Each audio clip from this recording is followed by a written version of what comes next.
கிறிஸ்துவை உறுதியாக பிடித்துக் கொண்டு, என்னங்க இது பாடு, அவர் பட்ட பாடிலே 1% கூட நாம் படலையே அப்படின்னு உணர்வு பட்டு ஆடுகளை ஏற்றுக்கொள்ளுமே, ஆனால் மகிமை காத்து கொண்டிருக்கிறது. ஆவிக்குரிய அன்பு உறவுகளே, இயேசுவின் நாமத்திலே உங்களை மனதார வாழ்த்துகிறேன். ஏசப்பா உங்களோடு இணைந்து இருப்பாராக.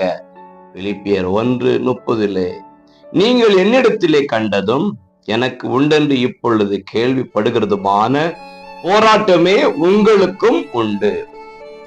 சிலர் இன்றைக்கு சொல்லுகிறார்கள், கிறிஸ்துவ வாழ்க்கையிலே பாடுகள் வரக்கூடாது, பிரச்சனைகளே வரக்கூடாது, போராட்டங்களே வரக்கூடாது, வந்தால் அது கிறிஸ்துவ வாழ்க்கை இல்லை.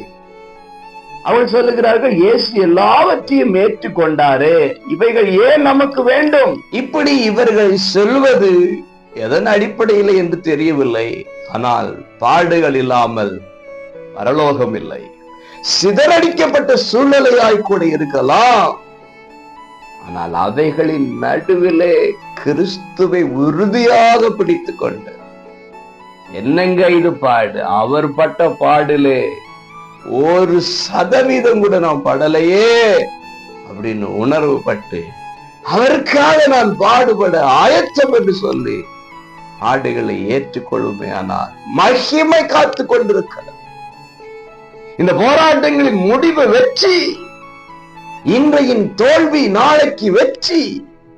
ஆகவே பாடுகளை குறித்து, போராட்டங்களை குறித்து கவலைப்படாதீர்கள். ஜெயம் கொடுக்கிற தேவன் உங்களோடு இருக்கிறார். ஜெயத்தை பெறுவீர்களாக. God bless you.